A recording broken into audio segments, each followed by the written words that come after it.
Hello everyone, thank you for joining me again and welcome to any new viewers.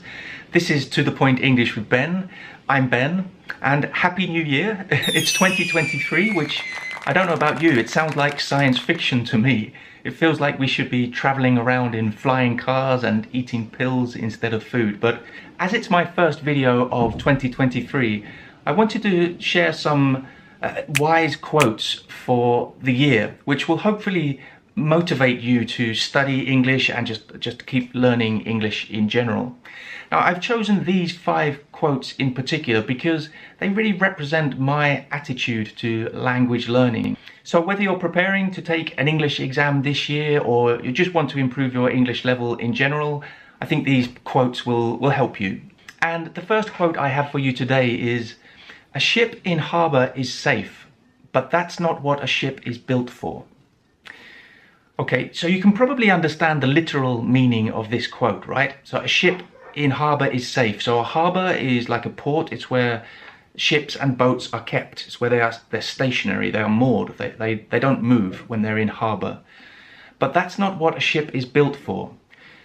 Obviously, a ship is built to sail, to go out into the sea and to sail.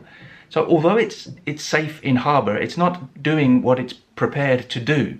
Now, obviously, this quote is not specifically for learning English, but I think it's relevant because I've seen with a lot of my students and even with myself as a speaker of Spanish as a second language, that you can study the language, you can improve your grammar, improve your range of vocabulary, you can maybe even get a certificate, you can pass an exam, so you have all this knowledge, but if you don't use it, then you're just wasting it. Yes, you're safe if you don't use it, if you don't actually proactively go out and use the English that you've learned, you're safe because you're not going to humiliate yourself, you're not going to make mistakes, you're not going to put yourself in embarrassing situations. So that's safe. The ship in harbour is safe. But that's not what the ship is built for. That's not why you have studied English for so long, and that's not why you've got the certificate. It's not just to stay at home and just be happy with your English level if you don't use it. So that's what I'm always encouraging my students to do, to go out and use your English. That's why you've studied English, is to use it.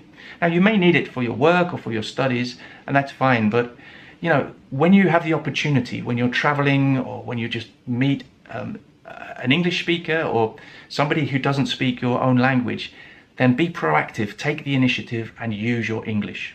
And the second quote I have for you today is from Abraham Lincoln. It's relatively famous, so maybe you've heard it before. It's, "If you give me 6 hours to chop down a tree, I will spend the first 4 hours sharpening the axe." So again, I guess you can understand the literal meaning of this.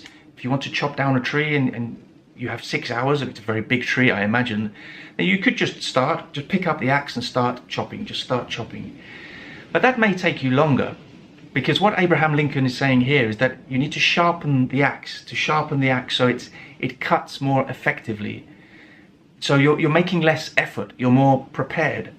So that's what it's all about. It's about preparation. Now, if you're preparing for an English exam, as many of you who follow this channel are, you're preparing for the Cambridge English exams, then it's all about preparation.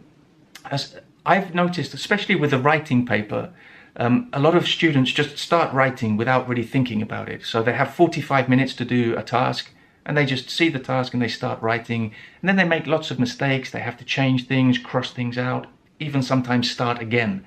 But if they had spent more time planning their writing, their composition, then it would have taken them less time to do the actual writing. They would have had to make fewer changes and less crossings out.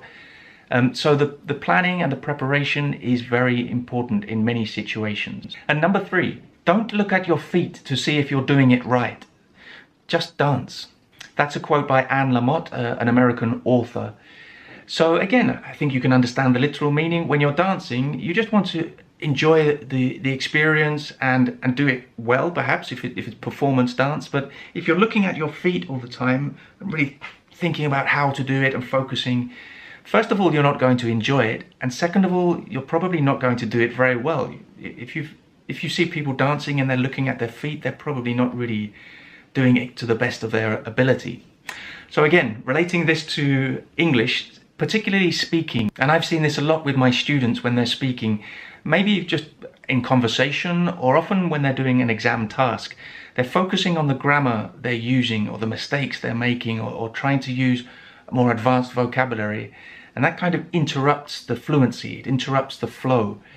So at some point you just need to relax and just speak without looking at your feet, metaphorically of course.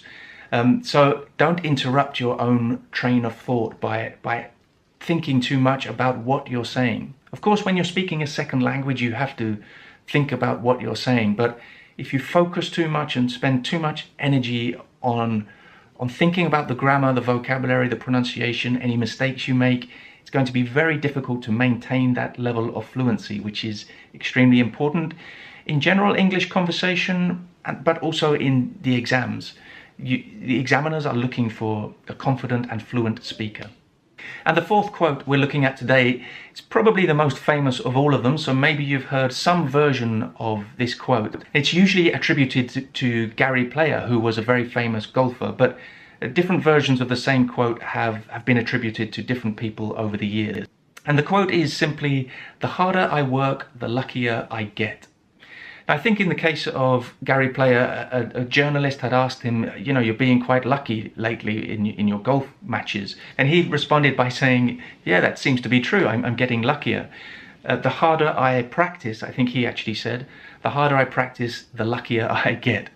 And related to English learning, a lot of people seem to think that some English learners are luckier than others. Now, it is true that some people do find it easier to learn languages than others. That's just a scientific fact. Unfortunately for some people, fortunately for others, of course. But I don't think you can use that as an excuse. And people often overlook the fact that you have to work hard, you have to study, you have to practice, you have to be proactive and take the initiative and do the work. That's how you get lucky. You can't pass an exam, for example, without doing the preparation work. You know, some people think, oh, this guy got lucky, he must have had easy questions, or he's just naturally good in exams.